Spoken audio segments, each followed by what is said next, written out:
Mike McCool here in the Royal Examiner studio, and with me today is Jay Butler. Jay is the candidate for Happy Creek District for the Board of Supervisors. He's also the Republican candidate, so he'll have a big R there next to his name on the ballot. I was asking him before we went on the air, I said, what's on the ballot? And he said it's Jerome J. Butler. So I understand how they do that. That's if people put on there Jerome, they wouldn't know who you were, right? No. Well, Jay, tell us why in the world would you want to run for the Board of Supervisors? Well, there's one major reason, and that's because of the what had happened with the county a couple of years ago, of course, with the EDA, and excuse me. And I talked to my wife about it, and I said that I felt that I've got good experience and good skills that can help us to move on from that, avoid that from happening again, and to help this county to grow. Well, you know, the Happy Creek District is a big district, and there's a lot of, because it goes all the way back into that Linden area, and that we got the corridor going the other direction. So, you know, you have a lot of people that are not involved in the community as much because they work and commute and expect a lot out of their supervisor. So And they should. So what you got a couple special interest things that you're interested in the EDA, and Well, my three main points that I want to emphasize when if I get elected, when I get elected, is the first one is the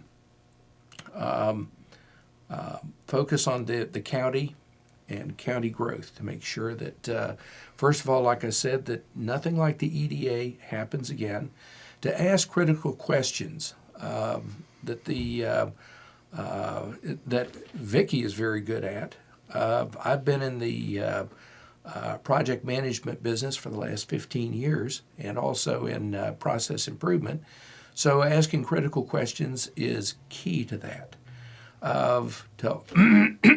Excuse me, to also encourage communications within the county, between the county and the town, and finally, to make sure that that we have controlled growth within the county.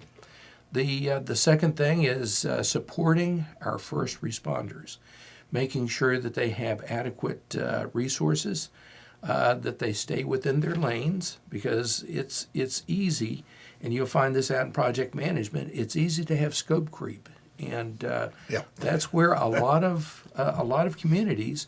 You'll find that their first responders will have overlapping responsibilities. Well, when we start doing that, that demands that the departments start to grow, and then you're scratching your head saying, well, why do they do the same thing? I don't quite understand that.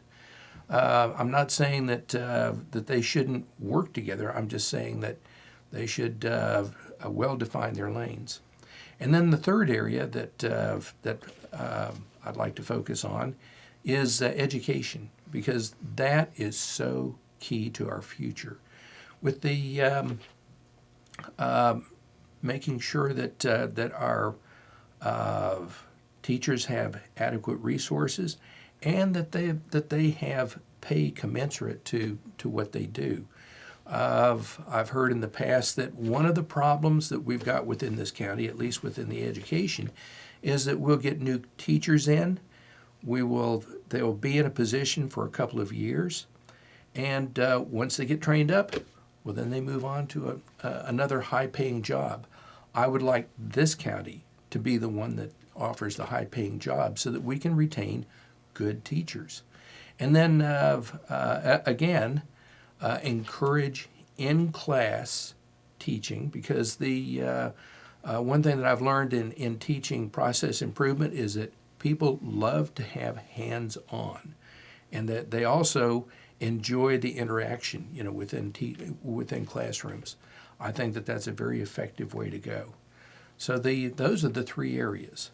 Well, at the recent school board meeting, bringing that up, you mentioned that in class, and I think Dr. Ballinger agrees with you 100%, because he's going back to 5 days and limiting access to virtual. and they're going to create this virtual academy. And literally just a little over 100 students out of our entire grade 3 to 12 will be in that. And like he says, if you're not successful at it this year, you're not going to get an opportunity to do it again, because we're not wasting our resources on people that don't want to get with the program. That's what I took away from it. That may not be his. That's a paraphrase probably, but that's the conclusion I drew from it. Well, I think that's a good approach. I have nothing against distance learning. I've done distance learning myself. It has its good points. It also has some of its drawbacks. But the main thing is that when you're new in the education system, like all of our kids are, I think that it's better to have the hands-on and the one-on-one attention that's available within the classroom. Right. I think, too, one of the things that I've always brought up in the education field was, you mentioned good teachers. For a teacher to manage large classrooms, it requires excellent teachers, and because they spend so much time in management and not in education. And so classroom size, I tell you, there's a whole lot more good teachers than excellent teachers, as far as that goes. So I think classroom size is important, and our classrooms, and I think that's the school as well. They've tried to manage that, but that means more teachers, more budget. We have a pretty good sized school budget as it is, and we're spending a lot of money per student. So are we getting what we want out of the money that we spend? And I think supervisors need to take, even though we have a school board, the supervisors write the check, Absolutely, and then pretty much stand back, and so. Well, that's part of the critical thinking that I'll use on the board of supervisors. Is just it's not so much getting the answers that you want; it's asking the right questions. And when you ask the right questions and then follow up with that, and sit there and just ask, does that make sense? Right. My dad, he passed away about 4 years ago, but he was the type of person that he'd always look at me and say, use common sense. If it doesn't make sense, then start asking more questions. Sure. If it walks like a duck, talks like a duck, that's one of those type of things. It's a good chance Don't it's a call duck. it a pig. Yeah. Well, it's going to be interesting, too. I was telling Vicki earlier, we talked to Vicki Cook in a previous town talk, or Meet the Candidate talk, these are, that it's going to be heavy on the feminine side. We're going to be a 3-2. You're going to be there with Walt Mabe. You think you can hold your own against 3 strong women? I'll tell you what. First of all, I'm married to a very strong woman, and I've learned that there's dealing with women, dealing with men. We're all human beings, Right. and that's the most important thing. There was and human nature is human nature. So just treat people with respect, and I don't care whether they're a man, a woman, a child. Doesn't make any difference.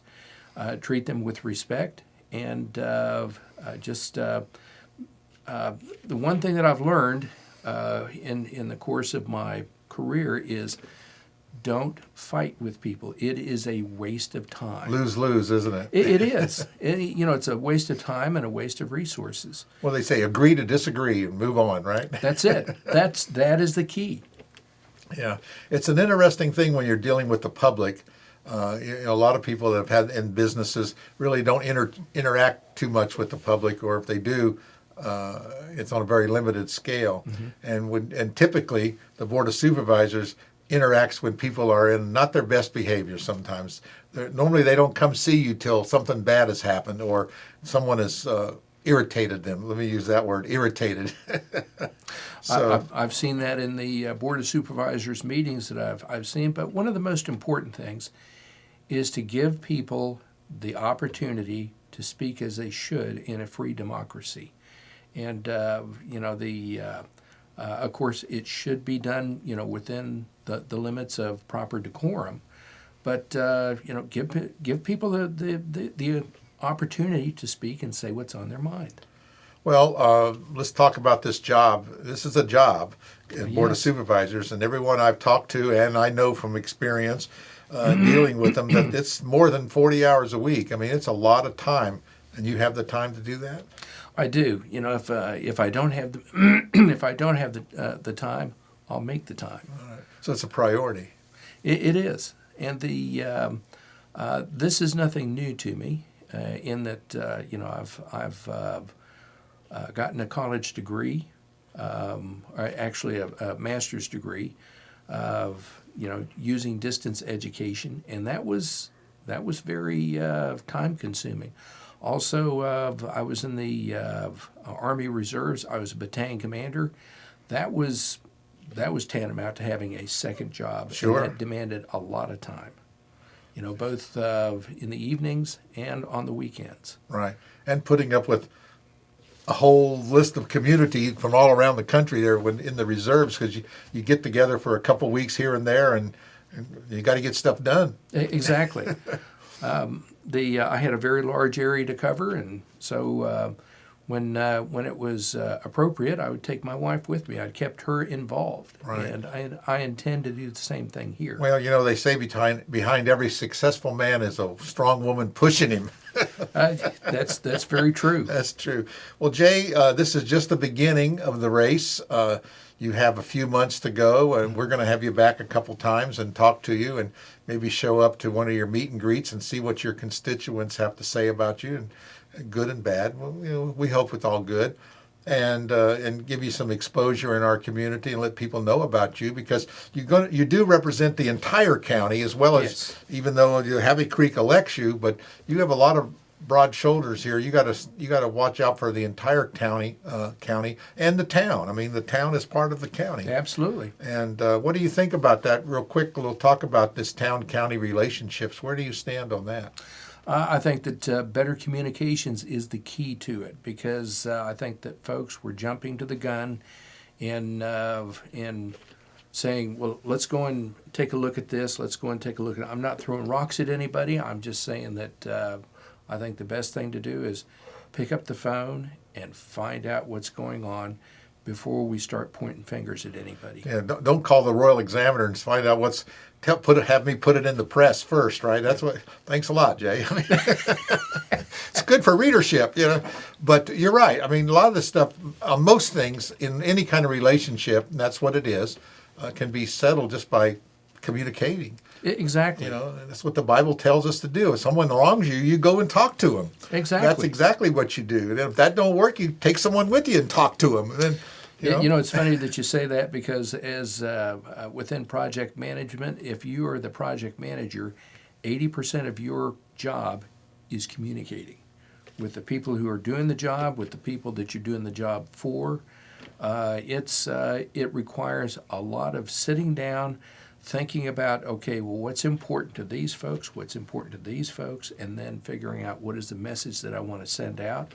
And, communicating between the town and the county is important, keeping good, open, honest communications, and also just making sure that when you send the message that you don't send it in a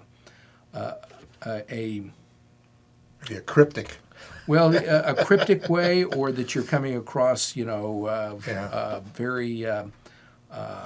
attacking. Sure, condescending or something. Yeah, Yeah. because when you put somebody on the defensive, that doesn't help. One of the things that I'm teaching right now in my job is called